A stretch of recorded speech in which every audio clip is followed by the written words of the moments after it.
Yo, what's up guys? Share ko lang tong mga nabili nating silver coins. Ito. Ito ay United States of America.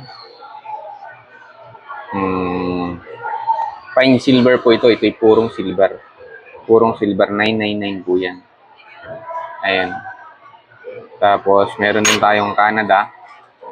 Ito naman, 50% silver naman to. Saka ito. Ayan. 50% silver. Tapos, meron din tayo ng ating Philippine Old Coins na silver. Ito yung US Philippine Coins. 50 centavos. 4 na peraso to. Ayan. Saka ay may isang 1 peso. Ayan.